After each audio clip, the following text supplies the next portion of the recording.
राजान राज पानान पान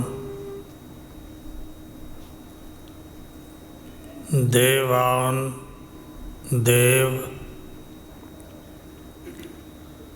उपमा महान चवर तखत छतर दे मालक परम सतगुरु साहिब श्री गुरु ग्रंथ साहिब जी की पवित्र हजूरी विच हर जस सरवण करन लई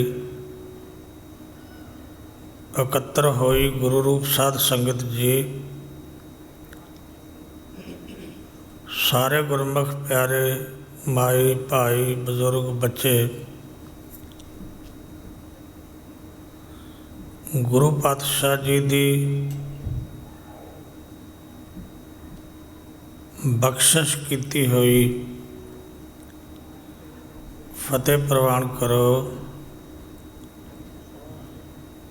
वाहिगुरु जी का खालसा वाहिगुरु जी की फतेह। साडे धर्म नाल एक शब्द जुड़ता है जिसनूं कहंदे ने सिख।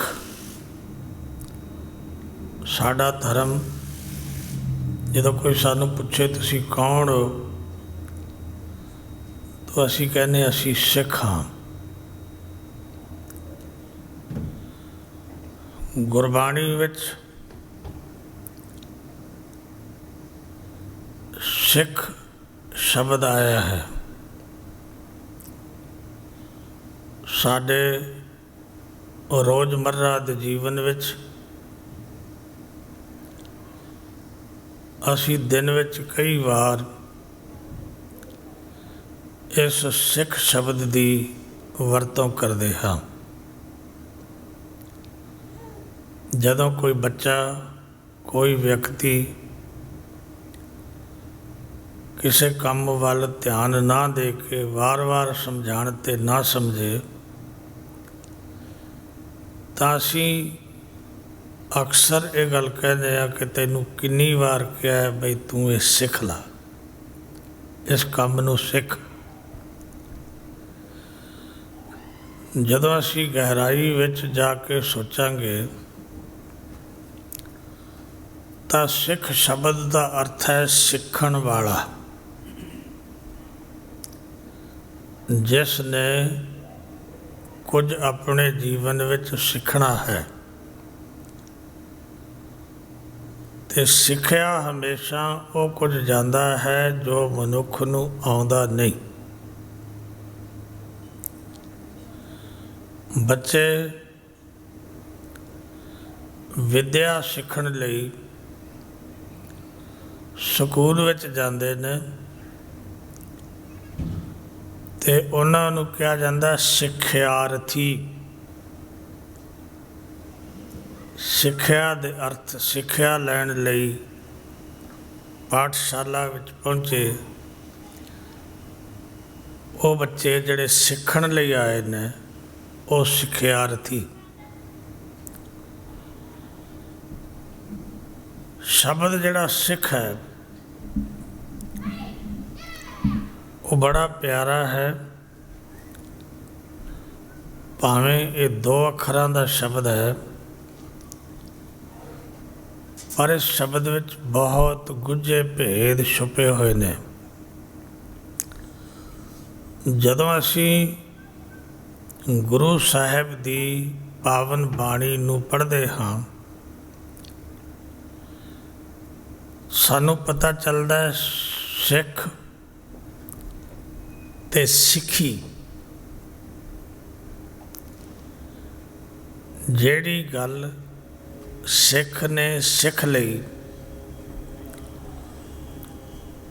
उन्हों समुदाय नूं असी सिखी कहने। सिखी जदों गुरु तो इस शब्द दे अर्थ पूछोगे तो धन गुरु पातशाह कहते ने सिੱਖੀ किस चीज़ का नाम है। तो गुरुदेव के बचन ने सिੱਖੀ सिੱਖਿਆ गुर विचार। गुरु दी विचार नूं उहदी सिੱਖਿਆ नूं सिख लैण दा नाम सिੱਖੀ है। जदों सिख सिੱਖੀ धारण कर ले, जदों सिख गुरु तो मत सिख ले, तो फिर गुरु अगली पंक्ति कहता है नदरी करम लंघाए पार। गुरु नदरी नदर करने वाला वाहिगुरु, नदरी कर्म का अर्थ है कृपा करके लंघाए पार, संसार सागर तो पार कर दिंदा है। अज असी सिख अते सिੱਖੀ इन्हां दो शब्दां दी विचार करांगे। सिख शब्द की शुरुआत साडे धर्म विच साहिब श्री गुरु नानक देव साहिब तो होई।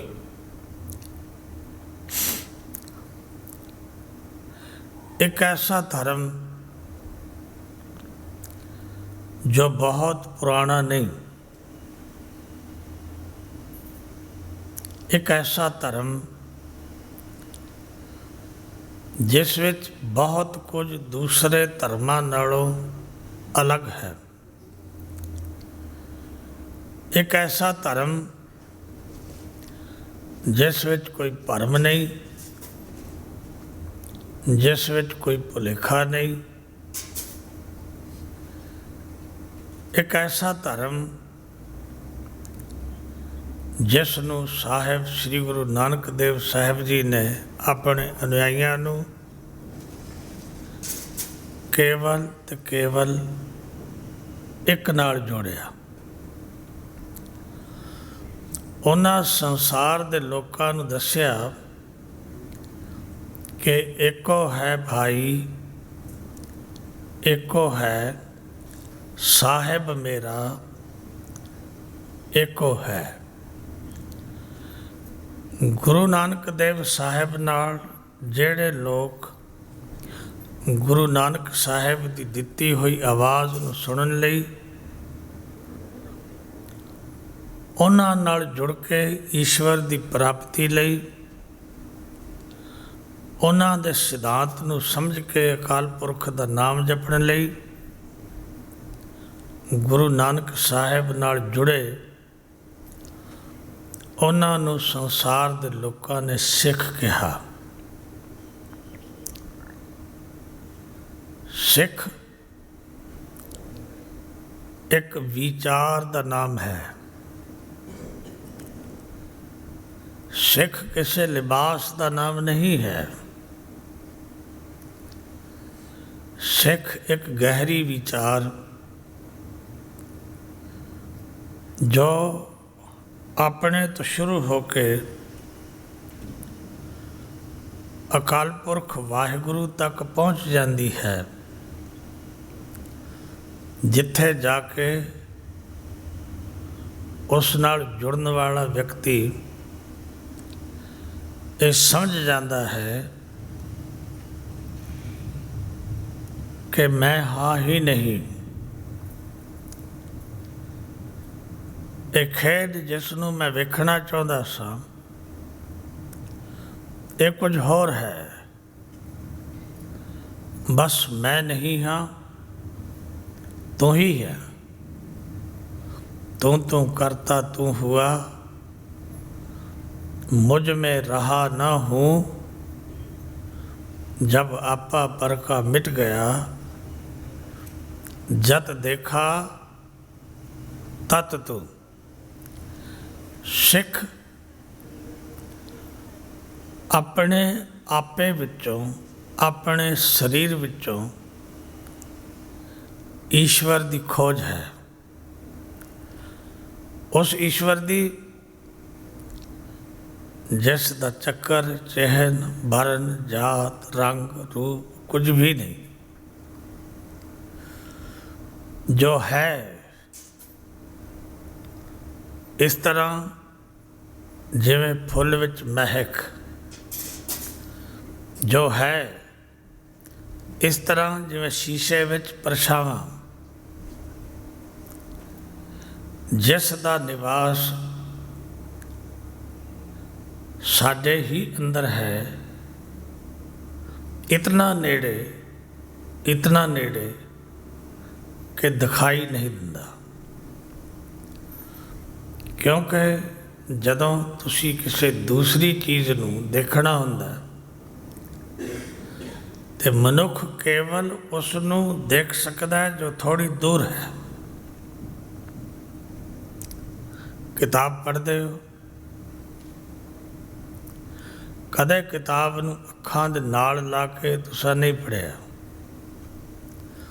ਕਿ ਕਿਤਾਬ ਪਕੜੋ, ਮਸਤਕ ਨਾਲ ਲਾ ਲਓ ਤੇ ਫਿਰ ਉਹਦੇ ਅੱਖਰ ਪੜ੍ਹੋ, ਨਹੀਂ ਪੜ੍ਹੇ ਜਾਣਗੇ। ਘਰ ਵਿੱਚ ਜਾ ਕੇ ਤਜਰਬਾ ਕਰ ਲੈਣਾ। ਜਿਤਨੀ ਚੀਜ਼ ਨੇੜੇ ਹੋਏਗੀ ਉਤਨੀ ਦਿਖਾਈ ਨਹੀਂ ਦੇਵੇਗੀ। ਵੇਖਣ ਲਈ ਦੂਰੀ ਚਾਹੀਦੀ ਹੈ, ਦੂਰੀ ਤੋਂ ਵੇਖ ਸਕੋਗੇ, ਨਜ਼ਦੀਕ ਤੋਂ ਨਹੀਂ। ਜਿਸ ਵਾਹਿਗੁਰੂ ਦੀ, ਜਿਸ ਈਸ਼ਵਰ ਦੀ ਗੱਲ ਅਨੰਤ ਕਾਲ ਤੋਂ ਰਿਸ਼ੀ ਮੁਨੀ, ਪੀਰ, ਪੈਗੰਬਰ, ਔਲੀਏ, ਅੰਬੀਏ, ਮੁਨੀਜਨ ਕਰਦੇ ਆਏ, ਉਹ ਈਸ਼ਵਰ ਦੂਰ ਨਹੀਂ ਹੈ। ਗੁਰਬਾਣੀ ਦੇ ਬਚਨ ਨੇ ਸਦ ਹੀ ਨੇੜੇ, ਦੂਰ ਨਾ ਜਾਣੋ, ਗੁਰ ਕੈ ਸ਼ਬਦ ਨਜ਼ੀਕ ਪਛਾਣੋ, ਬਿਗਸੈ ਕਮਲ ਕਿਰਨ ਪ੍ਰਗਾਸੈ, ਪ੍ਰਗਟ ਕਰ ਦਿਖਾਇਆ। ਜਿਵੇਂ ਕਮਲ ਖਿੜਦਾ ਹੈ ਜਦੋਂ ਧਰਤੀ 'ਤੇ ਸੂਰਜ ਦੀ ਪਹਿਲੀ ਕਿਰਨ ਆ ਜਾਏ ਤਾਂ ਕਮਲ ਖਿੜ ਜਾਂਦੇ ਨੇ। ਇਵੇਂ ਹੀ ਸੂਰਜ ਉਸ ਸਮੇਂ ਦਿਖਾਈ ਨਹੀਂ ਦਿੰਦਾ, ਕੇਵਲ ਉਸ ਦੀਆਂ ਕਿਰਨਾਂ ਧਰਤੀ 'ਤੇ ਪਹੁੰਚੀਆਂ ਨੇ, ਕਮਲ ਖਿੜ ਗਿਆ। ਗੁਰੂ ਸਾਹਿਬ ਕਹਿੰਦੇ ਵਾਹਿਗੁਰੂ ਤੇਰੇ ਨਜ਼ਦੀਕ ਹੈ,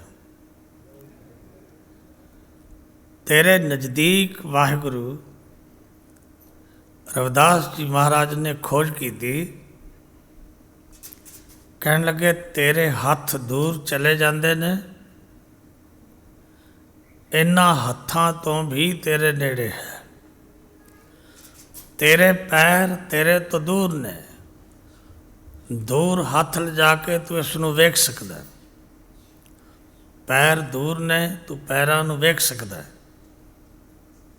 ਪਰ ਵਾਹਿਗੁਰੂ ਤੇਰੇ ਹੱਥਾਂ ਅਤੇ ਤੇਰੇ ਪੈਰਾਂ ਤੋਂ ਤੇਰੇ ਨਜ਼ਦੀਕ ਹੈ। ਕਹਿ ਰਵਿਦਾਸ ਹਾਥ ਪੈ ਨੇਰੇ, ਸਹਿਜੇ ਹੋਏ ਸੋਹੋਈ। ਤੇਰੇ ਹੱਥਾਂ ਤੋਂ, ਤੇਰੇ ਪੈਰਾਂ ਤੋਂ ਵੀ ਉਹ ਤੇਰੇ ਨਜ਼ਦੀਕ ਹੈ। ਮਨੁੱਖ ਇੱਕ ਭਰਮ ਵਿੱਚ, ਇੱਕ ਭੁਲੇਖੇ ਵਿੱਚ ਪੈ ਗਿਆ ਕਿ ਵਾਹਿਗੁਰੂ ਕੋਈ ਦੂਜਾ ਹੈ, ਮੈਂ ਕਿਸੇ ਦੂਜੇ ਦੀ ਖੋਜ ਵਿੱਚ ਜਾਣਾ ਹੈ। ਗੁਰਦੇਵ ਕਹਿਣ ਲੱਗੇ ਵਾਹਿਗੁਰੂ ਦੂਜਾ ਨਹੀਂ, ਤੂੰ ਆਪਣੇ ਸਰੀਰ ਵਿੱਚ ਖੋਜ। ਗੁਰੂ ਸਾਹਿਬ ਜੀ ਦੇ ਬਚਨ ਨੇ ਕਿ ਉਹ ਤੇਰੇ ਅੰਦਰ ਨਿਵਾਸ ਕਰਦਾ ਹੈ। ਘਟ ਹੀ ਮਾਹ ਨਿਰੰਜਨ ਤੇਰਾ, ਤੈਂ ਖੋਜਤ ਉਦਿਆਨਾ।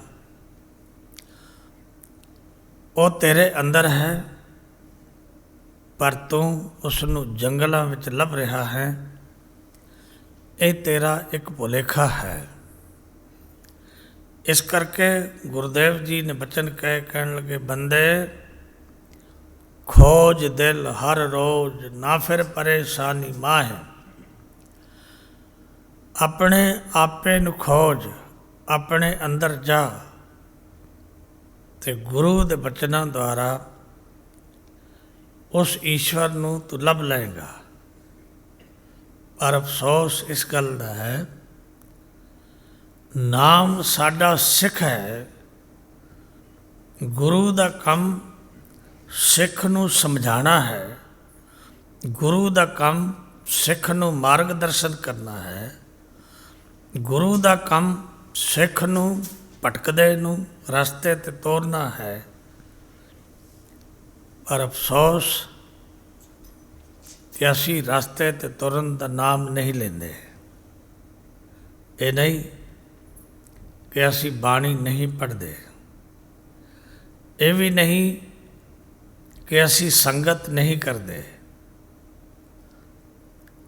ਇਹ ਵੀ ਨਹੀਂ ਕਿ ਅਸੀਂ ਆਪਣੇ ਇਸ਼ਟ ਨੂੰ ਸਿਰ ਨਹੀਂ ਝੁਕਾਉਂਦੇ। ਸਭ ਕੁਝ ਕਰਦੇ ਹਾਂ। ਗੁਰਦੁਆਰੇ ਆਉਂਦੇ, ਸੰਗਤ ਕਰਦੇ, ਬਾਣੀ ਪੜ੍ਹਦੇ, ਅੰਮ੍ਰਿਤ ਪੀਂਦੇ, ਅੰਮ੍ਰਿਤ ਵੇਲੇ ਜਾਗਦੇ, ਨਿਤਨੇਮ ਕਰਦੇ, ਪਰ ਉਸ ਸਿਧਾਂਤ ਨੂੰ, ਜਿਹੜਾ ਸਿਧਾਂਤ ਸਾਨੂੰ ਗੁਰੂ ਦਿੰਦਾ ਹੈ, ਉਸ ਸਿਧਾਂਤ ਨੂੰ ਸਮਝਣ ਦਾ ਯਤਨ ਨਹੀਂ ਕੀਤਾ। ਗੁਰੂ ਨੇ ਪਾਵਨ ਬਾਣੀ ਵਿੱਚ ਜੋ ਬਚਨ ਸਤਿਗੁਰੂ ਨੇ ਸਿੱਖ ਲਈ ਕਹੇ, ਉਹਨਾਂ ਸ਼ਬਦਾਂ ਨੂੰ ਸਮਝ ਕੇ ਉਹਨਾਂ ਮੁਤਾਬਕ ਆਪਣੇ ਜੀਵਨ ਨੂੰ ਢਾਲਣ ਦੀ ਲੋੜ ਹੈ। ਗੁਰੂ ਸਾਹਿਬ ਜੀ ਪਾਵਨ ਬਾਣੀ ਵਿੱਚ ਬਚਨ ਕਰਦੇ ਨੇ ਕਿ 100 ਸਿੱਖ ਸਖਾ ਬੰਧਪ ਹੈ ਭਾਈ, ਜੇ ਗੁਰ ਕੇ ਭਾਣੇ ਵਿੱਚ ਆਵੇ। ਸਿੱਖ ਦੀ ਸਭ ਤੋਂ ਪਹਿਲੀ ਗੱਲ ਹੈ ਕਿ ਸਿੱਖ ਗੁਰੂ ਦੀ ਰਜਾ ਨੂੰ, ਗੁਰੂ ਦੇ ਭਾਣੇ ਨੂੰ ਮਿੱਠਾ ਕਰਕੇ ਮੰਨਦਾ ਹੈ। ਬਾਣੀ ਦੇ ਬਚਨ ਨੇ ਨਿਰਗੁਣ, ਨੀਚ, ਅਨਾਥ, ਅਗਿਆਨੀ, ਕਰਮ ਧਰਮ ਨਹੀਂ ਜਾਣਾ, ਦਇਆ ਕਰੋ ਨਾਨਕ ਗੁਣ ਗਾਵੈ, ਮਿੱਠਾ ਲੱਗੈ ਤੇਰਾ ਭਾਣਾ। ਇਹ ਸਿੱਖ ਦੀ ਗੱਲ ਹੈ। ਸਿੱਖ ਉਹਦੇ ਭਾਣੇ ਵਿੱਚ ਰਹਿੰਦਾ। ਉਹ ਦੁੱਖ ਦੇਵੇ ਤਾਂ ਸਿੱਖ ਨੂੰ ਕੋਈ ਹਿਚਕਚਾਹਟ ਨਹੀਂ, ਉਹ ਸੁੱਖ ਦੇਵੇ ਸਿੱਖ ਨੂੰ ਕੋਈ ਖੁਸ਼ੀ ਨਹੀਂ। ਉਹ ਸਿੱਖ ਨੇ ਕਿਉਂਕਿ ਗੁਰੂ ਦੇ ਬਾਣੀ ਵਿੱਚ ਗੁਰੂ ਦੇ ਸ਼ਬਦ ਪੜ੍ਹੇ ਨੇ ਕਿ ਮੇਰੇ ਰਾਮ ਰਾਏ ਜਿਉਂ ਰੱਖੈ ਤਿਉਂ ਰਹੀਐ, ਤੁਧ ਭਾਵੈ ਤਾਂ ਨਾਮ ਜਪਾਵੈ, ਸੁੱਖ ਤੇਰਾ ਦਿੱਤਾ ਲਹੀਐ। ਸਿੱਖ ਉਹਦੀ ਰਜਾ ਵਿੱਚ ਚੱਲਦਾ, ਉਹਦੀ ਆਗਿਆ ਵਿੱਚ ਚੱਲਦਾ। ਯਾਦ ਰੱਖੋ ਇੱਕ ਸ਼ਬਦ ਹੈ ਅਨਿਨ ਭਗਤ। ਅਨਿਨ ਭਗਤ ਦਾ ਜਿਹੜਾ ਅਰਥ ਹੈ ਅਨੰਨਿਆ ਭਗਤ, ਕਿਸੇ ਦੂਸਰੇ ਨੂੰ ਆਪਣੀ ਨਿਗਾਹ ਦੇ ਥੱਲੇ ਨਾ ਲਿਆਉਣ ਵਾਲਾ, ਕੇਵਲ ਇੱਕ ਦਾ ਪੁਜਾਰੀ, ਉਹਨੂੰ ਕਹਿੰਦੇ ਨੇ ਅਨਿਨ ਭਗਤ। ਗੁਰੂ ਹਰਗੋਬਿੰਦ ਸਾਹਿਬ ਦੇ ਸਮੇਂ ਦੀ ਇੱਕ ਘਟਨਾ ਹੈ ਕਿ ਸਾਹਿਬ ਸਤਿਗੁਰੂ ਪਾਤਸ਼ਾਹ ਕੀਰਤਪੁਰ ਵਿੱਚ ਨਿਵਾਸ ਰੱਖ ਰਹੇ ਨੇ। ਬਨਾਰਸ ਦਾ ਇੱਕ ਬ੍ਰਾਹਮਣ ਜਿਹਨੇ ਗੁਰੂ ਸਾਹਿਬ ਕੋਲ ਆ ਕੇ ਟਿਕਿਆ ਤੇ ਗੁਰੂ ਸਾਹਿਬ ਦੇ ਚਰਨਾਂ ਵਿੱਚ ਉਸ ਬ੍ਰਾਹਮਣ ਨੇ ਬੇਨਤੀ ਕੀਤੀ ਕਿ ਮਹਾਰਾਜ, ਮੇਰੇ ਕੋਲ ਇੱਕ ਗ੍ਰੰਥ ਹੈ ਤੇ ਮੈਂ ਇਹ ਚਾਹੁੰਦਾ ਹਾਂ ਕਿ ਉਸ ਗ੍ਰੰਥ ਦੀ ਕਥਾ ਆਪ ਜੀ ਨੂੰ ਸੁਣਾਈ ਜਾਵੇ।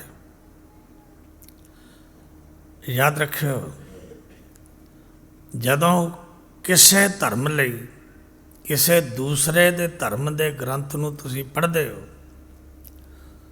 ਤਾਂ ਉਹਦੇ ਵਿੱਚੋਂ ਵੀ ਤੁਹਾਨੂੰ ਬਹੁਤ ਕੁਝ ਪ੍ਰਾਪਤ ਹੋ ਸਕਦਾ ਹੈ। ਗੱਲ ਕੇਵਲ ਇੰਨੀ ਹੈ ਕਿ ਤੁਸੀਂ ਆਪਣਾ ਮਾਰਗ ਨਹੀਂ ਛੱਡਣਾ, ਪਰ ਕਿਸੇ ਦੂਜੇ ਰਸਤੇ ਤੇ ਜਾਣੂ ਹੋਣਾ ਤਾਂ ਕੋਈ ਪਾਪ ਨਹੀਂ। ਤੁਰਨਾ ਤਾਂ ਆਪਣੇ ਰਸਤੇ ਤੇ ਹੈ, ਗੁਰੂ ਨੇ ਆਪਣੇ ਰਸਤੇ ਤੇ ਚੱਲਣਾ ਹੈ, ਸਿੱਖਾਂ ਨੇ ਗੁਰੂ ਦੇ ਦੱਸੇ ਰਸਤੇ ਤੇ ਚੱਲਣਾ ਹੈ। ਪਰ ਜੇ ਦੂਸਰੇ ਰਸਤਿਆਂ ਦਾ ਪਤਾ ਚੱਲ ਜਾਏ ਤਾਂ ਉਹਦੇ ਵਿੱਚ ਕੋਈ ਗੁਨਾਹ ਤਾਂ ਹੈ ਨਹੀਂ। ਗੁਰੂ ਸਾਹਿਬ ਨੇ ਆਗਿਆ ਦੇ ਦਿੱਤੀ ਕਿ ਤੁਸੀਂ ਕਥਾ ਸੁਣਾਓ। ਬ੍ਰਾਹਮਣ ਜਿਸ ਦਾ ਨਾਮ ਅਨੰਨ ਭਗਤ ਹੈ, ਉਹਨੇ ਉਸ ਗ੍ਰੰਥ ਦੀ ਕਥਾ ਸ਼ੁਰੂ ਕਰ ਦਿੱਤੀ। ਗੁਰੂ ਸਾਹਿਬ ਜੀ ਦੇ ਪਾਵਨ ਚਰਨਾਂ ਵਿੱਚ ਰਹਿ ਕੇ ਉਹ ਰੋਜ਼ਾਨਾ ਕਥਾ ਕਰਦਾ, ਗੁਰੂ ਸਾਹਿਬ ਦੀਆਂ ਖੁਸ਼ੀਆਂ ਪ੍ਰਾਪਤ ਕਰਦਾ। ਗੁਰੂ ਸਾਹਿਬ ਵੀ ਸੁਣਦੇ ਤੇ ਸਿੱਖ ਵੀ ਬੜੇ ਧਿਆਨ ਨਾਲ ਉਸ ਕਥਾ ਨੂੰ ਸਰਵਣ ਕਰਦੇ। ਗੁਰੂ ਸਾਹਿਬ ਜੀ ਮੁੱਢ ਤੋਂ ਲੈ ਕੇ ਵਿਦਵਾਨਾਂ ਦਾ ਸਤਿਕਾਰ ਤੇ ਆਦਰ ਕਰਦੇ ਸਨ। ਕਥਾ ਦੀ ਸਮਾਪਤੀ ਹੋਈ ਤੇ ਗੁਰਦੇਵ ਪਿਤਾ ਨੇ ਉਸ ਬ੍ਰਾਹਮਣ ਨੂੰ ਬਹੁਤ ਸਾਰਾ ਧਨ, ਬਸਤਰ ਅਤੇ ਹੋਰ ਲੋੜੀਂਦਾ ਸਮਾਨ ਸਤਿਗੁਰੂ ਪਾਤਸ਼ਾਹ ਨੇ ਬਖਸ਼ਿਸ਼ ਵਜੋਂ ਉਸ ਬ੍ਰਾਹਮਣ ਨੂੰ ਦਿੱਤਾ। ਬ੍ਰਾਹਮਣ ਨੂੰ ਜਦੋਂ ਬਹੁਤ ਕੁਝ ਪ੍ਰਾਪਤ ਹੋਇਆ, ਉਹਦੇ ਮਨ ਵਿੱਚ ਇੱਕ ਗੱਲ ਆ ਗਈ ਕਿ ਇੱਥੇ ਰਹਿ ਕੇ ਜੇ ਮੈਂ ਕਥਾ ਕਰਦਾ ਰਹਾਂ ਤਾਂ ਮੈਨੂੰ ਬਹੁਤ ਕੁਝ ਮਿਲ ਜਾਏਗਾ। ਉਹਨੇ ਗੁਰੂ ਸਾਹਿਬ ਦੇ ਚਰਨਾਂ ਵਿੱਚ ਬੇਨਤੀ ਕੀਤੀ। ਗੁਰੂ ਨੇ ਉਹਦਾ ਧੰਨਵਾਦ ਕੀਤਾ ਕਿ ਤੁਸੀਂ ਬਹੁਤ ਵਧੀਆ ਕਥਾ ਕੀਤੀ, ਗ੍ਰੰਥ ਤੁਹਾਡਾ ਠੀਕ ਹੈ, ਕਥਾ ਤੁਹਾਡੀ ਬਹੁਤ ਵਧੀਆ ਹੈ, ਗ੍ਰੰਥ ਠੀਕ ਹੈ, ਕਥਾ ਬਹੁਤ ਵਧੀਆ ਹੈ। ਤੇ ਜਦੋਂ ਪੰਡਤ ਦੀ, ਵਿਦਵਾਨ ਦੀ ਉਪਮਾ ਗੁਰੂ ਸਾਹਿਬ ਨੇ ਕੀਤੀ, ਉਹ ਕਹਿਣ ਲੱਗਿਆ, ਮਹਾਰਾਜ, ਇਸ ਤੋਂ ਵੀ ਇੱਕ ਅਦਭੁਤ ਗ੍ਰੰਥ ਬਨਾਰਸ ਵਿੱਚ ਪਿਆ ਹੈ ਮੇਰੇ ਪਾਸ, ਉਸ ਦੀ ਕਥਾ ਤੁਸੀਂ ਸੁਣੋ ਤਾਂ ਇਸ ਤੋਂ ਵੀ ਅਦਭੁਤ ਹੈ। ਗੁਰੂ ਸਾਹਿਬ ਕਹਿਣ ਲੱਗੇ, ਜ਼ਰੂਰ ਸੁਣਾਓ। ਕਹਿਣ ਲੱਗਾ, ਉਹ ਗ੍ਰੰਥ ਲੈਣ ਜਾਣਾ ਪਏਗਾ। ਗੁਰੂ ਸਾਹਿਬ ਕਹਿਣ ਲੱਗੇ, ਲੈਣ ਚਲੇ ਜਾਓ, ਤੁਹਾਡਾ ਲੜਕਾ ਹੈ, ਇਸ ਨੂੰ ਭੇਜ ਦਿਓ। ਬ੍ਰਾਹਮਣ ਨੇ ਸਤਵਚਨ ਕਿਹਾ।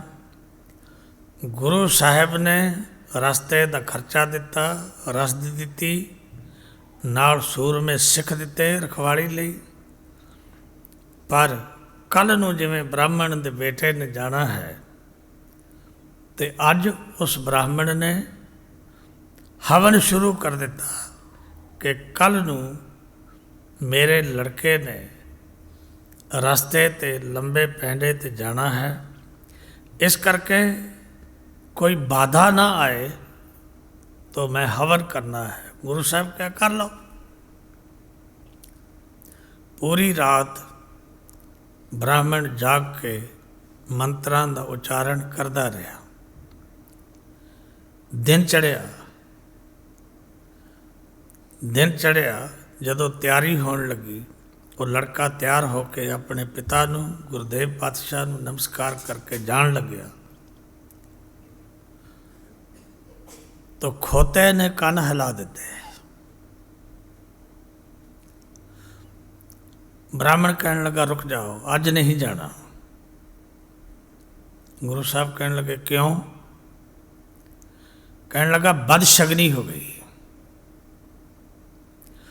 गुरु साहब कहने लगे पंडित जी,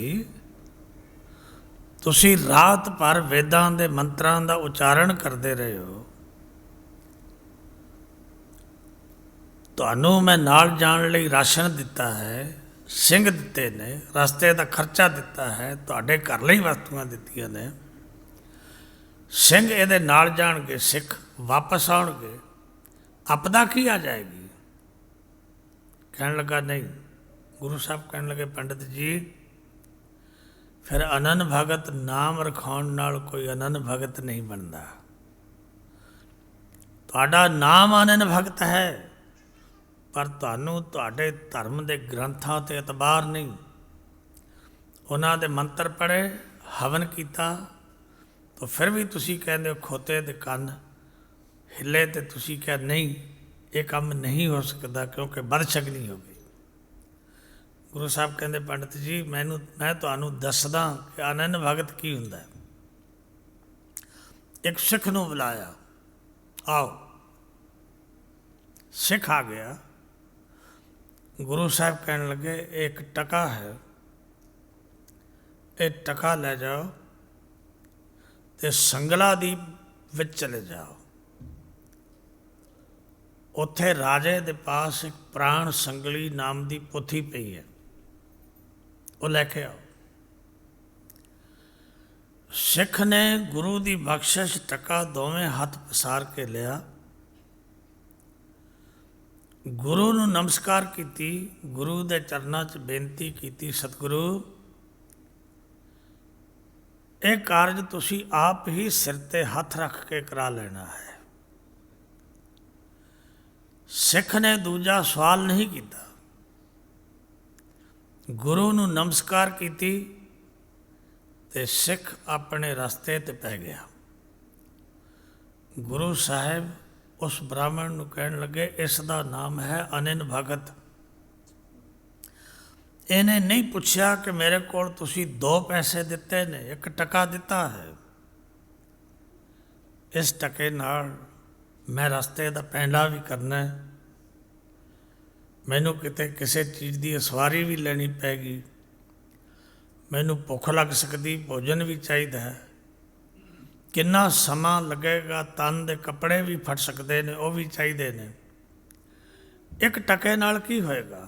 ਸਿੱਖ ਨੇ ਕੋਈ ਸਵਾਲ ਨਹੀਂ ਕੀਤਾ।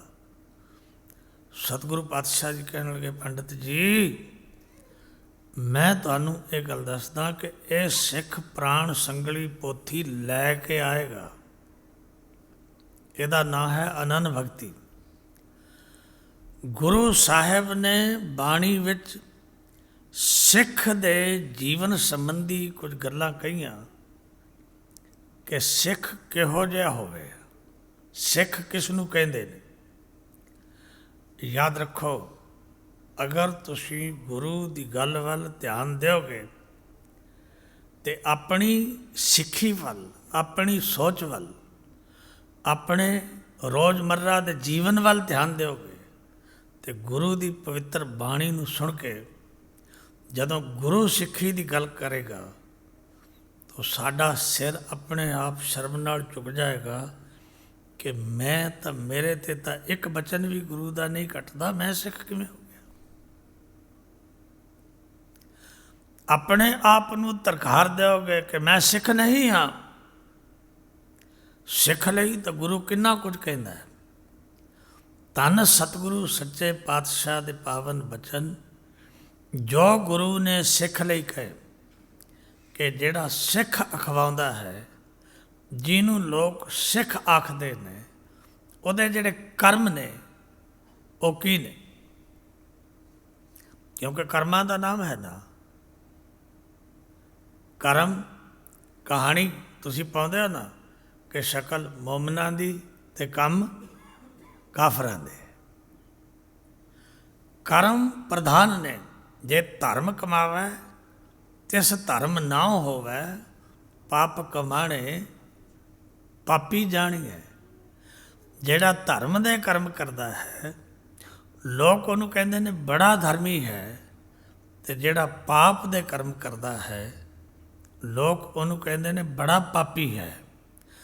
ਧਰਮੀ ਗਵਾਉਂਦਾ ਕੁਝ ਨਹੀਂ ਅਤੇ ਪਾਪੀ ਖੱਟਦਾ ਕੁਝ ਨਹੀਂ। ਯਾਦ ਰੱਖਿਓ, ਪਰ ਦੋਵੇਂ ਉਹਨਾਂ ਦੇ ਕਰਮ ਕਰਕੇ ਉਹਨਾਂ ਦੇ ਨਾਮ ਪੈ ਗਏ। ਇੱਕ ਵਿਅਕਤੀ ਦਾਨ ਕਰਦਾ ਹੈ, ਲੋਕ ਉਹਨੂੰ ਕਹਿੰਦੇ ਨੇ ਬੜਾ ਦਾਨੀ ਹੈ।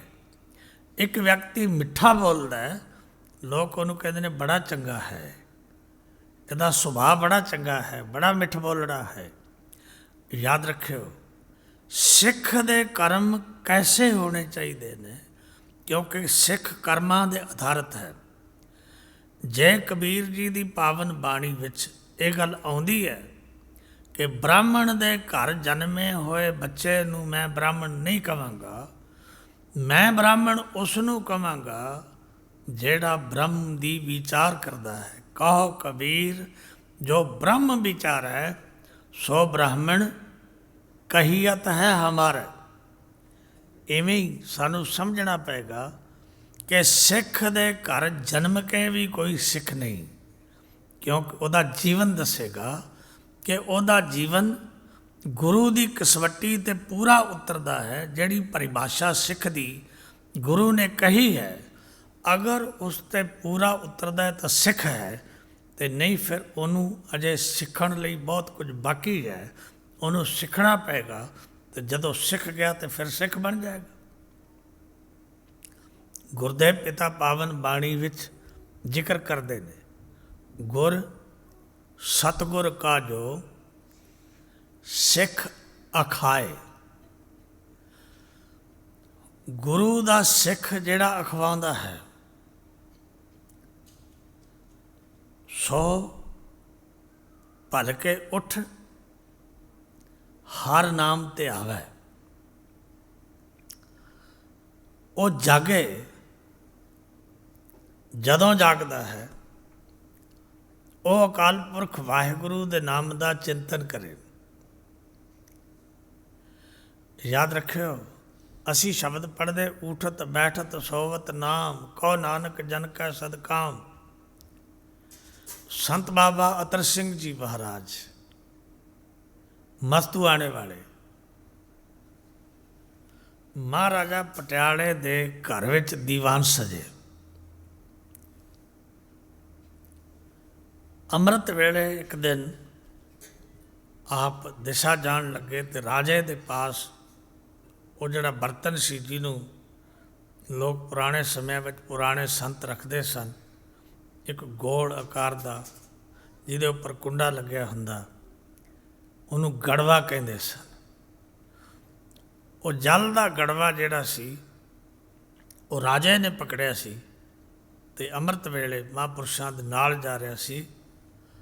ਰਾਤ ਦੇ ਦੀਵਾਨ ਤੋਂ ਬਾਅਦ ਗਰਮੀ ਦੇ ਦਿਨਾਂ ਵਿੱਚ ਜਦੋਂ ਬਾਬਾ ਜੀ ਦੇ ਨਾਲ ਦੇ ਬਿਹੰਗਮ ਅਤੇ ਰਾਜੇ ਦੇ ਲੋਕ ਥੱਕੇ ਥਕਾਏ ਇੱਕੇ ਜਗ੍ਹਾ 'ਤੇ ਸਭ ਪਏ ਸਨ, ਅਤੇ ਰਾਜੇ ਦੇ ਮਨ ਵਿੱਚ ਇੱਕ ਗੱਲ ਆ ਗਈ। ਕਹਿਣ ਲੱਗਾ, ਬਾਬਾ ਜੀ, ਮਹਾਰਾਜ ਜੀ ਹੁਣੇ ਸੁੱਤੇ ਨੇ ਅਤੇ ਸਾਰੇ ਇੱਕੋ ਜਿਹੇ ਨੇ, ਇਹਨਾਂ ਵਿੱਚ ਕੋਈ ਫਰਕ ਤਾਂ ਨਹੀਂ ਨਾ ਸੁੱਤਿਆਂ ਵਿੱਚ। ਸੰਤ ਮਹਾਰਾਜ ਸੰਤ ਅਤਰ ਸਿੰਘ ਜੀ ਮਹਾਰਾਜ ਕਹਿਣ ਲੱਗੇ, ਭਾਈ ਫਰਕ ਹੈ। ਕਹਿਣ ਲੱਗਾ, ਕੋਈ ਫਰਕ ਨਹੀਂ ਹੈ, ਸਭ ਸੁੱਤੇ ਨੇ, ਕੋਈ ਫਰਕ ਨਹੀਂ। ਉਹ ਕਹਿਣ ਲੱਗੇ, ਫਰਕ ਹੈ ਰਾਜੇ। ਕਹਿਣ ਲੱਗਾ, ਮਹਾਰਾਜ ਦਿਸਦਾ ਤਾਂ ਹੈ ਨਹੀਂ ਕੋਈ ਫਰਕ। ਕਹਿੰਦੇ, ਗੜਵਾ ਫੜਾ ਮੈਨੂੰ। ਰਾਜੇ ਨੇ ਗੜਵਾ ਮਹਾਂਪੁਰਸ਼ਾਂ ਨੂੰ ਫੜਾ ਦਿੱਤਾ ਅਤੇ ਮਹਾਂਪੁਰਸ਼ਾਂ ਗੜਵਾ ਲੈ ਕੇ ਉਹਦੇ ਵਿੱਚ ਹੱਥ ਪਾ ਕੇ ਜਲ ਕੱਢ ਕੇ ਆਪਣੇ ਇੱਕ ਬਿਹੰਗਮ ਦੇ ਮੂੰਹ 'ਤੇ ਛੱਟਾ ਮਾਰਿਆ ਜਾਂਦਾ। ਉਹ ਜਦੋਂ ਉੱਠਿਆ, ਸਤਿਨਾਮ ਵਾਹਿਗੁਰੂ, ਸਤਿਨਾਮ ਵਾਹਿਗੁਰੂ ਕਰਦਾ ਜਾਗਿਆ। ਜਦੋਂ ਉਹਨਾਂ ਨੇ ਰਾਜੇ ਦੇ ਕਿਸੇ ਕਰਿੰਦੇ ਦੇ ਉੱਤੇ ਉਵੇਂ ਹੀ ਜਲ ਲੈ ਕੇ ਮਾਰਿਆ ਅਤੇ ਉਹਨੇ ਉੱਠਦਿਆਂ ਗਾਲ ਕੱਢ ਦਿੱਤੀ ਕਿ ਕੌਣ ਹੈ? ਮਹਾਂਪੁਰਖ ਕਹਿਣ ਲੱਗੇ, ਇੰਨਾ ਫਰਕ ਹੈ।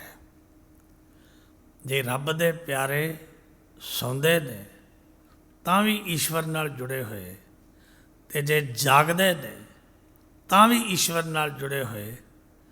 ਧੰਨ ਗੁਰੂ ਪਾਤਸ਼ਾਹ ਕਹਿੰਦੇ ਨੇ, ਜੇ ਖੜਾ ਗੁਰਮੁਖ ਹਰ ਨਾਮ ਬੋਲੇ, ਜਾਂ ਬਹਿ ਗੁਰਮੁਖ ਤਾਂ ਹਰ ਹਰ ਕਹਿਆ।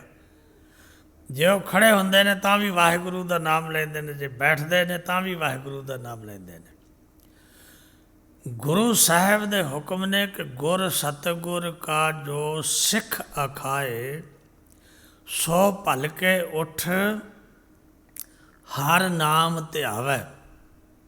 ਉਦਮ ਕਰੇ ਭਲ ਕੇ ਪ੍ਰਭਾਤੀ, ਪ੍ਰਭਾਤ ਉਹ ਵੇਲਾ ਜਦੋਂ ਚਿੜੀ ਚਹਕੀ, ਪਉ ਫੁੱਟੀ, ਵਗਣ ਬਹੁਤ ਤਰੰਗ, ਉਹਨੂੰ ਪ੍ਰਭਾਤ ਵੇਲਾ ਕਹਿੰਦੇ ਨੇ, ਜਿਹਨੂੰ ਤੁਸੀਂ ਅੰਮ੍ਰਿਤ ਵੇਲਾ ਕਹਿੰਦੇ। ਉਹ ਵੇਲਾ ਜਦੋਂ ਕੁਝ ਰਾਤ ਬਾਕੀ ਹੈ, ਸੰਸਾਰ ਦੇ ਲੋਕ ਸੁੱਤੇ ਹੋਏ ਨੇ, ਸੰਸਾਰੀ ਲੋਕ ਕੰਮ ਧੰਦੇ ਕਰਕੇ ਆ ਕੇ ਥੱਕੇ ਮਾਂਦੇ ਸੌਂ ਰਹੇ ਨੇ, ਅਤੇ ਰੱਬ ਦੇ ਪਿਆਰੇ ਉਸ ਵੇਲੇ ਉੱਠ ਕੇ ਉਸ ਵੇਲੇ ਦਾ ਲਾਹਾ ਲੈਂਦੇ ਨੇ। ਧੰਨ ਗੁਰੂ ਪਾਤਸ਼ਾਹ ਜੀ ਕਹਿੰਦੇ ਪਿਆ ਨਹੀਂ ਰਹੇ, ਸਰੀਰ ਵਿੱਚ ਬਲ ਹੈ ਤਾਂ ਫਿਰ ਉਦਮ ਕਰੇ ਭਲ ਕੇ ਪ੍ਰਭਾਤੀ, ਇਸ਼ਨਾਨ ਕਰੈ ਅੰਮ੍ਰਿਤ ਸਰ ਨਹਾਵੈ। ਦੋ ਸ਼ਬਦ ਨੇ, ਇਸ਼ਨਾਨ ਕਰੈ ਅੰਮ੍ਰਿਤ ਸਰ ਨਹਾਵੈ। ਇਹਨੂੰ ਸਮਝਣਾ ਪਏਗਾ। ਇਸ਼ਨਾਨ ਕਰੈ ਸਰੀਰ ਦਾ, ਸਰੀਰ ਦਾ ਇਸ਼ਨਾਨ ਕਰਕੇ ਅੰਮ੍ਰਿਤ ਸਰ ਨਹਾਵੈ। ਅੰਮ੍ਰਿਤ ਦਾ ਸਰੋਵਰ, ਉਹਦੇ ਵਿੱਚ ਨਹਾਵੈ, ਇਸ਼ਨਾਨ ਕਰੇ। ਹੁਣ ਤੁਸੀਂ ਸੋਚੋਗੇ ਮੈਂ ਨਿਊਜ਼ੀਲੈਂਡ ਵਿੱਚ ਬੈਠਾ, ਇੱਥੇ ਅੰਮ੍ਰਿਤਸਰ ਵਿੱਚ ਮੈਂ ਕਿਵੇਂ ਇਸ਼ਨਾਨ ਕਰਾਂਗਾ। ਪੁਰਾਣੇ ਕਈ ਲੋਕ ਐਸੇ ਅਰਥ ਕਰਦੇ ਕਿ ਜੇ ਅੰਮ੍ਰਿਤ ਵੇਲੇ ਉੱਠ ਕੇ ਇਸ਼ਨਾਨ ਕਰਦਾ ਹੈ, ਅੰਮ੍ਰਿਤਸਰ ਸਰੋਵਰ ਵਿੱਚ ਨਹਾਉਣ ਦਾ ਫਲ ਮਿਲਦਾ। ਨਹੀਂ, ਐਸਾ ਨਹੀਂ ਹੈ। ਇਸ਼ਨਾਨ ਕਰੈ ਅੰਮ੍ਰਿਤ ਸਰ ਨਹਾਵੈ। ਅੰਮ੍ਰਿਤ ਕੀ ਹੈ? ਈਸ਼ਵਰ ਦਾ ਨਾਮ। ਅੰਮ੍ਰਿਤ ਦਾ ਨਿਵਾਸ ਕਿੱਥੇ ਹੈ? ਆਓ ਆਪਾਂ ਪੜ੍ਹੀਏ ਕਿ ਉਹ ਨਾਮ ਕਿੱਥੇ ਨਿਵਾਸ ਰੱਖਦਾ ਹੈ। ਪਹਿਲਾਂ ਮੈਂ 2 ਵਾਰ ਬੋਲਾਂਗਾ, ਪਿੱਛੇ ਆਪ ਜੀ ਸਾਰਿਆਂ ਕਿਰਪਾ ਕਰਨੀ। ਅੰਮ੍ਰਿਤ ਪ੍ਰਭ ਕਾ ਨਾਮ ਨੌ ਨਿਧ, ਅੰਮ੍ਰਿਤ ਪ੍ਰਭ ਕਾ ਨਾਮ, ਅੰਮ੍ਰਿਤ ਪ੍ਰਭ ਕਾ ਨਾਮ ਨੌ ਨਿਧ, ਅੰਮ੍ਰਿਤ ਪ੍ਰਭ ਕਾ ਨਾਮ।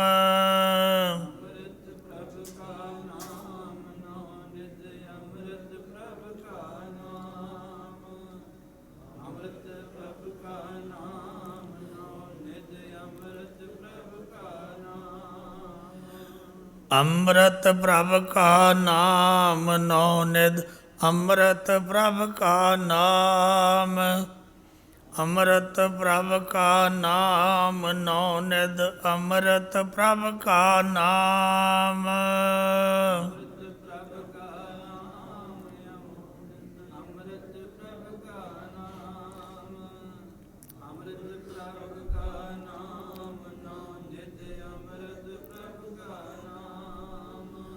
ਉਹ ਜਿਹੜਾ ਅੰਮ੍ਰਿਤ ਹੈ, ਨਵਨਿਧੀਆਂ 18 ਸਿੱਧੀਆਂ ਨਾਲ ਪਰਿਪੂਰਨ ਜੋ ਅੰਮ੍ਰਿਤ ਹੈ, ਪ੍ਰਭੂ ਦਾ ਨਾਮ, ਉਹਦਾ ਨਿਵਾਸ ਕਿੱਥੇ ਹੈ? ਦੇਹੀ ਮੈਂ ਇਸਕਾ ਵਿਸਰਾਮ। ਤੁਹਾਡੇ ਸਰੀਰ ਵਿੱਚ ਉਹ ਟਿਕਿਆ ਹੋਇਆ ਹੈ। ਉਸ ਅੰਮ੍ਰਿਤ ਵਿੱਚ ਨਹਾਵੈ। ਯਾਦ ਰੱਖਿਓ, ਸਰੀਰ ਨੇ ਨਹਾਉਣਾ ਅਤੇ ਜਲ ਬਾਹਰ ਹੈ, ਸਰੀਰ ਵੀ ਬਾਹਰ ਹੈ। ਨਹਾਉਣ ਦੇ ਸਾਰੇ ਸਾਧਨ ਬਾਹਰ ਨੇ। ਸਰੀਰ ਮੈਲਾ ਹੈ, ਤੁਸੀਂ ਦਿਨ ਵਿੱਚ ਕਈ ਵਾਰ ਧੋ ਸਕਦੇ ਹੋ। ਸਰੀਰ ਦੀ ਮੈਲ ਨਾਲ ਕਿਸੇ ਦੂਸਰੇ ਨੂੰ ਕੋਈ ਤਕਲੀਫ ਨਹੀਂ ਹੁੰਦੀ। ਸਰੀਰ ਦੀ ਮੈਲ ਨਾਲ ਤੁਹਾਨੂੰ ਖੁਦ ਤਕਲੀਫ ਹੋਏਗੀ। ਤੁਹਾਡੇ ਖੁਜਲੀ ਹੋਏਗੀ, ਤੁਹਾਡੇ ਕੱਪੜੇ ਗੰਦੇ ਹੋ ਜਾਣਗੇ, ਤੁਹਾਡੇ ਸਰੀਰ ਵਿੱਚੋਂ ਬਦਬੂ ਆਏਗੀ, ਤੁਹਾਨੂੰ ਜ਼ਿਆਦਾ ਤਕਲੀਫ ਹੋਏਗੀ। ਪਰ ਯਾਦ ਰੱਖਿਓ, ਜੇ ਮਨ ਮੈਲਾ ਹੈ ਤਾਂ ਸਰੀਰ ਨੂੰ ਧੋਣ ਨਾਲ ਮਨ ਪਵਿੱਤਰ ਨਹੀਂ ਹੁੰਦਾ। ਬਾਣੀ ਦੇ ਬਚਨ ਨੇ, ਮਨ ਮੈਲੇ ਸਭ ਕਿਛ ਮੈਲਾ, ਤਨ ਧੋਤੇ ਮਨ ਅੱਛਾ ਨਾ ਹੋਏ। ਮਨ ਮੈਲਾ ਤਾਂ ਵਿਚਾਰ ਮੈਲੇ ਨੇ, ਵਿਚਾਰ ਮੈਲੇ ਨੇ ਤਾਂ ਆਚਾਰ ਮੈਲਾ। ਆਚਾਰ ਦਾ ਮਤਲਬ ਹੈ ਆਚਰਣ, ਤੇ ਆਚਾਰ ਮੈਲਾ ਹੈ ਤਾਂ ਵਿਵਹਾਰ ਮੈਲਾ ਹੋ ਜਾਂਦਾ ਹੈ। ਇਸ ਕਰਕੇ ਉਹ ਅੰਦਰ ਜਿਹੜਾ ਅੰਮ੍ਰਿਤ ਦਾ ਸਰੋਵਰ ਹੈ ਉਹਦੇ ਵਿੱਚ ਮਨ ਦਾ ਇਸ਼ਨਾਨ ਕਰਨਾ ਹੈ। ਇਸ਼ਨਾਨ ਕਰੈ ਅੰਮ੍ਰਿਤ ਸਰ ਨਾਵੈ। ਸਰੀਰ ਦਾ ਇਸ਼ਨਾਨ ਕਰਨਾ ਹੈ ਅਤੇ ਉਸ ਤੋਂ ਬਾਅਦ ਤੁਸੀਂ ਆਪਣਾ ਇਸ਼ਨਾਨ ਕਰਨਾ ਹੈ। ਆਪਣਾ ਇਸ਼ਨਾਨ, ਕਿਉਂਕਿ ਤੁਸੀਂ ਸਰੀਰ ਨਹੀਂ ਹੋ, ਤੁਸੀਂ ਇਸ ਸਰੀਰ ਵਿੱਚ ਰਹਿਣ ਵਾਲੇ ਹੋ, ਸਰੀਰ ਨਹੀਂ ਹੋ। ਪਰ ਅਫਸੋਸ ਇਸ ਗੱਲ ਦਾ ਹੈ ਕਿ ਵਿਅਕਤੀ ਨੂੰ ਇਸ ਗੱਲ ਦਾ ਪਤਾ ਨਹੀਂ ਕਿ ਮੈਂ ਇਸ ਸਰੀਰ ਵਿੱਚ ਰਹਿਣ ਵਾਲਾ ਹਾਂ, ਸਰੀਰ ਮੇਰਾ ਹੈ। ਕਦੇ ਕਦੇ ਜਦੋਂ ਬਹੁਤਾ ਥੱਕ ਜਾਏ, ਘਰ ਵਿੱਚ ਥੱਕਿਆ ਟੁੱਟਿਆ ਆਉਂਦਾ ਹੈ, ਅਤੇ ਫਿਰ ਉਸ ਦਿਨ ਇਸ ਦੀ ਮਲਕੀਅਤ ਇਸ ਨੂੰ ਯਾਦ ਆਉਂਦੀ, ਕਹਿੰਦਾ ਅੱਜ ਮੇਰਾ ਸਾਰਾ ਸਰੀਰ ਟੁੱਟਿਆ ਪਿਆ। ਕਹਿੰਦਾ ਨਾ, ਮੇਰਾ ਸਾਰਾ ਸਰੀਰ, ਮੈਂ ਸਰੀਰ ਨਹੀਂ ਹਾਂ, ਸਰੀਰ ਮੇਰਾ ਹੈ। ਸਰੀਰ ਨੂੰ ਤਾਂ ਇਸ਼ਨਾਨ ਕरै ਤੁਸਾਂ ਕਰ ਲਿਆ, ਪਰ ਨਾਲ ਗੁਰੂ ਤੁਹਾਨੂੰ ਕਹਿ ਰਿਹਾ ਅੰਮ੍ਰਿਤ ਸਰ ਨਾਵੈ। ਅੰਮ੍ਰਿਤ ਦੇ ਸਰੋਵਰ ਵਿੱਚ ਟੁੱਬੀਆਂ ਲਾਉਣੀਆਂ, ਅਕਾਲ ਪੁਰਖ ਵਾਹਿਗੁਰੂ ਨਾਲ ਜੁੜਨਾ ਹੈ। ਉਹ ਇਸ਼ਨਾਨ ਕੀ ਹੈ? ਉਪਦੇਸ਼ ਗੁਰੂ ਹਰ ਹਰ ਜਪ ਜਾਪੈ। ਗੁਰੂ ਦੇ ਉਪਦੇਸ਼ ਨੂੰ ਸਰਵਣ ਕਰਕੇ, ਗੁਰੂ ਦੇ ਉਪਦੇਸ਼ ਨੂੰ ਮੰਨ ਕੇ ਅਕਾਲ ਪੁਰਖ ਵਾਹਿਗੁਰੂ ਦੇ ਨਾਮ ਨੂੰ ਜਪਣਾ ਹੈ। ਉਪਦੇਸ਼ ਗੁਰੂ ਹਰ ਹਰ ਜਪ ਜਾਪੈ। ਅਤੇ ਜਦੋਂ ਜਪ ਜਪੇਗਾ ਫਿਰ ਕੀ ਹੋਏਗਾ? ਸਭ ਕਿਲ ਵਿਖ ਪਾਪ ਦੋਖ ਲੈ ਜਾਵੇ। ਸਾਰੇ ਪਾਪ, ਸਾਰੇ ਦੋਖ ਦਾ ਅਰਥ ਹੈ ਦੋਸ਼। ਦੋਸ਼ ਕਹਿੰਦੇ ਨੇ ਗੁਨਾਹ। ਸਭ ਕਿਲ ਵਿਖ ਪਾਪ ਦੋਖ ਲਹਿ ਜਾਵੇ। ਜਦੋਂ ਤੂੰ ਨਾਮ ਜਪੇਗਾ ਤਾਂ ਤੇਰੇ ਸਾਰੇ ਦੇ ਸਾਰੇ ਪਾਪ, ਤੇਰੇ ਗੁਨਾਹ ਅਕਾਲ ਪੁਰਖ ਵਾਹਿਗੁਰੂ ਖਤਮ ਕਰ ਦੇਗਾ। ਉਹ ਨਹੀਂ ਰਹਿਣਗੇ ਤੇਰੇ ਨਾਲ। ਸਭ ਕਿਲ ਵਿਖ ਪਾਪ ਦੋਖ ਲਹਿ ਜਾਵੇ। ਅਤੇ ਜੇ ਤੂੰ ਸਿੱਖ ਹੈ ਤਾਂ ਤੇਰਾ ਕਰਮ ਹੈ, ਫਿਰ ਚੜ੍ਹੈ ਦਿਵਸ ਗੁਰਬਾਣੀ ਗਾਵੈ। ਹੁਣ ਇੱਥੇ ਆ ਕੇ ਤੁਸੀਂ ਰੁਕ ਜਾਓਗੇ ਕਿ ਗੁਰਬਾਣੀ ਗਾਵੇ ਕਿਵੇਂ? ਇਹ ਤਾਂ ਰਾਗੀ ਸਿੰਘ ਗਾ ਸਕਦੇ ਨੇ, ਅਸੀਂ ਥੋੜ੍ਹਾ ਗਾ ਸਕਦੇ। ਸਾਨੂੰ ਸਾਜ਼ ਨਹੀਂ ਆਉਂਦੇ, ਸਾਨੂੰ ਰਾਗ ਨਹੀਂ ਆਉਂਦਾ, ਸਾਨੂੰ ਉਹਦੀ ਲੈਅਬੱਧਤਾ ਨਹੀਂ ਪਤਾ। ਗੁਰੂ ਕਹਿੰਦਾ ਫਿਰ ਚੜ੍ਹੈ ਦਿਵਸ ਗੁਰਬਾਣੀ ਗਾਵੈ। ਯਾਦ ਰੱਖਿਓ, ਮੈਂ ਐਸੇ ਗੁਰਸਿੱਖਾਂ ਦੇ ਦਰਸ਼ਨ ਕੀਤੇ ਨੇ ਜਿਨ੍ਹਾਂ ਨੂੰ ਗੁਰਮੁਖੀ ਪੜ੍ਹਨੀ ਨਹੀਂ ਸੀ ਆਉਂਦੀ, ਪਰ ਸ੍ਰੀ ਸੁਖਮਨੀ ਸਾਹਿਬ ਦਾ ਪੂਰੇ ਦਾ ਪੂਰਾ ਪਾਠ ਉਹਨਾਂ ਦੇ ਕੰਠ ਸੀ।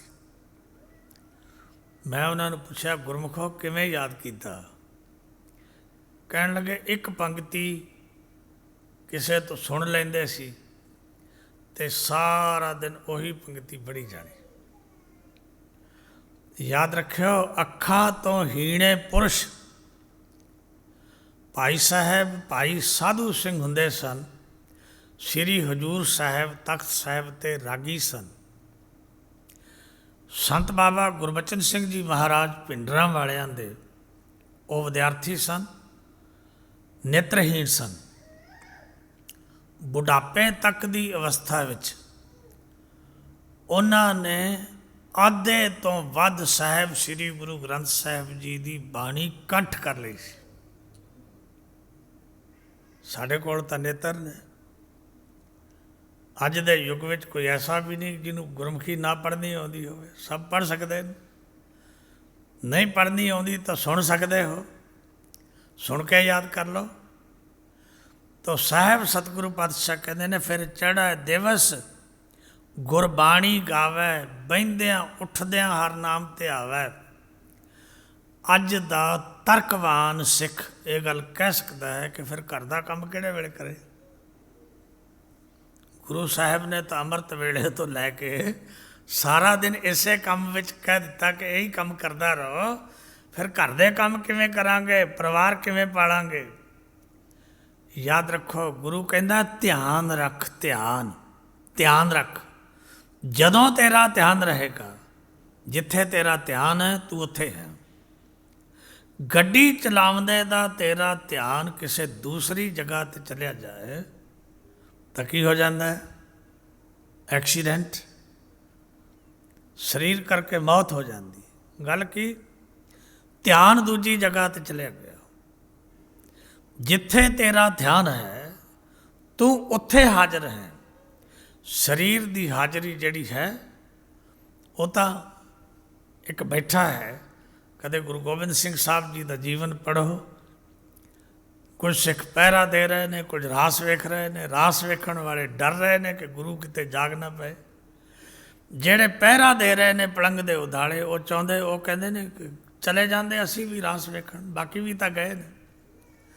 ਦੂਸਰਾ ਦਿਨ ਆਉਂਦਾ, ਗੁਰੂ ਦੀਵਾਨ ਵਿੱਚ ਬੈਠਾ, ਕਹਿੰਦਾ ਹਾਜ਼ਰ ਗੈਰ ਹਾਜ਼ਰ ਤੇ ਗੈਰ ਹਾਜ਼ਰ ਹਾਜ਼ਰ। ਜਿੱਥੇ ਧਿਆਨ ਹੈ ਤੁਹਾਡਾ ਉੱਥੇ ਤੁਸੀਂ ਹੋ। ਗੱਲ ਸਰੀਰ ਦੀ ਨਹੀਂ ਹੈ। ਕਿੰਨੀ ਜ਼ਰੂਰੀ ਗੱਲ ਕਿਸੇ ਨਾਲ ਕਰਦੇ ਹੋ, ਜੇ ਤੁਹਾਡਾ ਧਿਆਨ ਕਿਤੇ ਚਲੇ ਜਾਏ ਤੇ ਤੁਸੀਂ ਕਹਿੰਦੇ ਹੋ ਦੁਬਾਰਾ ਦੱਸ, ਮੇਰਾ ਧਿਆਨ ਕਿਤੇ ਹੋਰ ਚਲਿਆ ਗਿਆ ਸੀ, ਦੁਬਾਰਾ ਕਹੋ। ਤਾਂ ਗੁਰੂ ਇਹ ਗੱਲ ਕਹਿੰਦਾ, ਫਿਰ ਚੜ੍ਹੈ ਦਿਵਸ ਗੁਰਬਾਣੀ ਗਾਵੈ, ਬਹਿੰਦਿਆਂ ਉੱਠਦਿਆਂ ਹਰ ਨਾਮ ਧਿਆਵੈ। ਸਿੱਖਾ, ਇੱਕ ਗੱਲ ਯਾਦ ਰੱਖੀ, ਤੇਰੇ ਗੁਰੂ ਨੇ ਬਚਨ ਕਹੇ ਨੇ, ਜਿਹੜੇ ਯਾਦ ਰੱਖਦੇ ਨੇ, ਜਿਹੜੇ ਉਸ ਨੂੰ ਵਿਸਾਰਦੇ ਨਹੀਂ, ਕੈਸੇ ਨੇ ਉਹ, ਜਿਨ੍ਹਾਂ ਨ ਵਿਸਰੈ ਨਾਮ ਸੇ ਕੇ ਨੇਹਿਆ, ਭੇਦ ਨਾ ਜਾਣੋ ਮੂਲ ਸਾਈਂ ਜਿਹਾ। ਜਿਹੜੇ ਨਾਮ ਨੂੰ ਨਹੀਂ ਵਿਸਾਰਦੇ ਉਸ ਰੱਬ ਵਰਗੇ ਹੋ ਜਾਂਦੇ ਨੇ। ਤੋ ਧੰਨ ਗੁਰਦੇਵ ਪਾਤਸ਼ਾਹ ਕਹਿੰਦੇ ਨੇ, ਬਹਿੰਦਿਆਂ ਉੱਠਦਿਆਂ ਹਰ ਨਾਮ ਧਿਆਵੈ, ਤੁਰਦਿਆਂ ਫਿਰਦਿਆਂ ਉਠਤ ਬੈਠਤ ਸੋਵਤ ਨਾਮ, ਕਹੋ ਨਾਨਕ ਜਨ ਕੈ ਸਦਕਾਮ। ਇੱਕ ਗੱਲ ਯਾਦ ਰੱਖੋ, ਜਦੋਂ ਤੁਸੀਂ ਇਹ ਗੱਲ ਕਹਿੰਦੇ ਹੋ ਨਾ ਕਿ ਆਪਣੇ ਅੰਦਰ ਕਰਦਾ ਮੈਂ ਸਭ ਕੁਝ, ਗਲਤ। ਕਦੇ ਬੱਚਿਆਂ ਨੂੰ ਪੜ੍ਹਦਿਆਂ ਦੇਖਿਆ? ਜਦੋਂ ਪੁਰਾਣੇ ਸਮਿਆਂ ਵਿੱਚ ਟੀਚਰ ਬੱਚੇ ਨੂੰ ਪਹਾੜਾ ਪੜ੍ਹਾਉਂਦੇ ਸਨ ਅਤੇ ਬੱਚੇ ਤੁਰਦਿਆਂ ਫਿਰਦਿਆਂ ਬੈਠਦਿਆਂ ਉਸਦਿਆਂ ਉਹੀ ਸਭ ਕੁਝ ਕਰੀ ਜਾਂਦੇ। ਜੇ ਮੁਹਾਰ ਨਹੀਂ ਰੱਟਦੇ ਨੇ, ਮੁਹਾਰ ਨਹੀਂ ਰੱਟੀ ਜਾਂਦੀ। ਟੀਚਰ ਸਕੂਲ 'ਚ ਕਹਿੰਦੇ ਸਨ ਉੱਚੀ ਬੋਲੋ, ਇੱਕ ਬੱਚਾ ਅੱਗੇ ਬੋਲੋ, ਦੂਜਾ ਪਿੱਛੇ ਬੋਲੋ। ਉਹਦੇ ਨਾਲ ਕੀ ਹੁੰਦਾ ਸੀ? ਪੱਕ ਜਾਂਦਾ ਸੀ ਸਭ ਕੁਝ, ਤੁਹਾਡੇ ਅੰਦਰ ਚਲਿਆ ਜਾਂਦਾ ਸੀ, ਤੁਹਾਡੇ ਅੰਤਸ਼ਕਰਨ ਵਿੱਚ ਚਲਿਆ ਜਾਂਦਾ ਸੀ, ਫਿਰ ਤੁਸੀਂ ਭੁੱਲਦੇ ਨਹੀਂ ਸੋ। ਅੱਜ ਸਿੱਖ ਗੁਟਕਾ ਲੈਂਦਾ ਹੈ, ਪੁੱਛੋ ਕੀ ਕਰਦਾ? ਕਹਿੰਦਾ ਜੀ ਅੰਦਰ ਕਰ ਰਿਹਾ। ਯਾਦ ਰੱਖ, ਅੰਦਰ ਤਾਂ ਤੇਰੇ ਤਾਂ ਹੀ ਜਾਏਗਾ ਨਾ ਜੇ ਬਾਹਰ ਕੁਝ ਕੀਤਾ ਤਾਂ। ਜੇ ਬਾਹਰੋਂ ਕੁਝ ਨਹੀਂ ਕੀਤਾ, ਜੇ ਤੇਰੀ ਰਸਨਾ ਨੇ ਬਾਣੀ ਨਹੀਂ ਗਾਈ ਤਾਂ ਤੇਰੇ ਅੰਦਰ ਕੀ ਜਾਏਗਾ? ਗੁਰਦੇਵ ਪਾਤਸ਼ਾਹ ਦੇ ਪਾਵਨ ਬਾਣੀ 'ਚ ਬਚਨ ਨੇ, ਰਸਨਾ ਜਪੈ ਨਾ ਨਾਮ, ਤਿਲ ਤਿਲ ਕਰ ਕੱਟੀਐ ਹਰ ਹਾਂ, ਜਬ ਵਿਸਰੈ ਗੋਬਿੰਦ ਰਾਏ, ਦਿਨੋਂ ਦਿਨ ਕੱਟੀਐ। ਜੇ ਤੈਨੂੰ ਅਕਾਲ ਪੁਰਖ ਵਾਹਿਗੁਰੂ ਦਾ ਨਾਮ ਭੁੱਲ ਗਿਆ ਤਾਂ ਦਿਨੋਂ ਦਿਨ ਘਟਦਾ ਜਾਏਗਾ। ਯਾਦ ਰੱਖੀ, ਤੇਰੇ ਜੀਵਨ ਵਿੱਚ ਕਮਜ਼ੋਰੀਆਂ ਆ ਜਾਣਗੀਆਂ। ਵਾਹਿਗੁਰੂ ਤੇਰੀ ਬੌੜੀ ਨਹੀਂ ਕਰੇਗਾ। ਫਿਰ ਚੜ੍ਹੈ ਦਿਵਸ ਗੁਰਬਾਣੀ ਗਾਵੈ, ਬਹਿੰਦਿਆਂ ਉੱਠਦਿਆਂ ਹਰ ਨਾਮ ਧਿਆਵੈ, ਜੋ ਸਾਸ ਗਿਰਾਸ ਧਿਆਏ ਮੇਰਾ ਹਰ ਹਰ। ਜੋ ਹਰ ਸਮੇਂ ਅਕਾਲ ਪੁਰਖ ਵਾਹਿਗੁਰੂ ਨੂੰ ਯਾਦ ਕਰਦਾ, ਭੋਜਨ ਕਰਦਿਆਂ ਵੀ ਵਾਹਿਗੁਰੂ ਨੂੰ ਯਾਦ ਰੱਖਦਾ, ਜੋ ਸਾਸ ਗਰਾਸ ਧਿਆਏ ਮੇਰਾ ਹਰ ਹਰ। ਅਤੇ ਗੁਰਦੇਵ ਕੀ ਕਹਿੰਦੇ ਨੇ? ਸੋ ਗੁਰਸਿੱਖ ਗੁਰੂ ਮਨ ਭਾਵੈ, ਉਹ ਹੈ ਗੁਰਸਿੱਖ। ਅਤੇ ਐਸਾ ਗੁਰਸਿੱਖ ਗੁਰੂ ਦੇ ਮਨ ਨੂੰ ਚੰਗਾ ਲੱਗਦਾ। ਸੋ ਗੁਰਸਿੱਖ ਗੁਰੂ ਮਨ ਭਾਵੈ। ਅਤੇ ਜਦੋਂ ਸਿੱਖ ਬਣ ਜਾਂਦਾ ਹੈ ਤਾਂ ਫਿਰ ਗੁਰੂ ਹੱਥ ਜੋੜ ਲੈਂਦਾ, ਜਨ ਨਾਨਕ ਧੂਰ ਮੰਗੈ ਤਿਸ ਗੁਰਸਿੱਖ ਕੀ, ਜੋ ਆਪ ਜਪੈ ਅਵਰਹਿ ਨਾਮ ਜਪਾਵੈ। ਗੁਰੂ ਸਾਹਿਬ ਕਹਿੰਦੇ ਫਿਰ ਐਸੇ ਗੁਰਸਿੱਖ ਦੀ ਚਰਨ ਧੂੜੀ ਮੈਂ ਚਾਹੁੰਦਾ ਹਾਂ, ਜੋ ਗੁਰਸਿੱਖ ਆਪ ਜਪਦਾ ਹੈ ਅਤੇ ਦੂਸਰਿਆਂ ਨੂੰ ਨਾਮ ਜਪਾਉਂਦਾ ਹੈ। ਇੱਥੇ ਹੀ ਸਮਾਪਤੀ ਹੈ। ਗੁਰੂ ਪਾਤਸ਼ਾਹ ਕਿਰਪਾ ਕਰਨ, ਪਵਿੱਤਰ ਬਾਣੀ ਦਾ ਉਪਦੇਸ਼ ਸਾਡੇ ਸਾਰਿਆਂ ਦੇ ਹਿਰਦੇ 'ਚ ਵਸ ਜਾਏ, ਜਿਸ ਨਾਲ ਸਾਡਾ ਮਨੁੱਖਾ ਜਨਮ ਸਫਲਾ ਹੋ ਸਕੇ। ਪਾਵਨ ਬਾਣੀ ਦੀ ਵਿਚਾਰ ਕਰਦਿਆਂ ਹੋਈਆਂ ਭੁੱਲਾਂ ਗੁਰੂ ਪਿਆਰਿਓ ਗੁਰੂ ਕੇ ਦਰ ਦਾ ਕੂਕਰ ਜਾਣ ਕੇ, ਆਪਣੇ ਦਰ ਦਾ ਭਿਖਾਰੀ ਜਾਣ ਕੇ ਮਾਫ ਕਰ ਦੇਣੀਆਂ। ਬਚਨ ਉਪਦੇਸ਼ ਗੁਰੂ ਕਾ ਜਾਣ ਕੇ ਹਿਰਦੇ 'ਚ ਵਸਾਉਣਾ, ਤਾਂ ਕਿ ਦਾਸ ਦਾ ਅਤੇ ਆਪ ਜੀ ਸਾਰਿਆਂ ਦਾ ਜੋ ਗੁਰੂ ਦੀ ਹਜ਼ੂਰੀ ਵਿੱਚ ਗੁਜ਼ਾਰਿਆ ਇਹ ਸਮਾਂ ਹੈ, ਉਹ ਲੇਖੇ ਵਿੱਚ ਪੈ ਸਕੇ, ਜਿਸ ਨਾਲ ਅਸੀਂ ਹੋ ਜਾਈਏ ਇਹ ਲੋਕ ਸੁਖੀਏ ਪਰਲੋਕ ਸੁਹੇਲੇ। ਨਾਨਕ ਹਰ ਪ੍ਰਭ ਆਪਹਿ ਮੇਲੇ। ਵਾਹਿਗੁਰੂ ਜੀ ਕਾ ਖਾਲਸਾ, ਵਾਹਿਗੁਰੂ ਜੀ ਕੀ ਫਤਿਹ।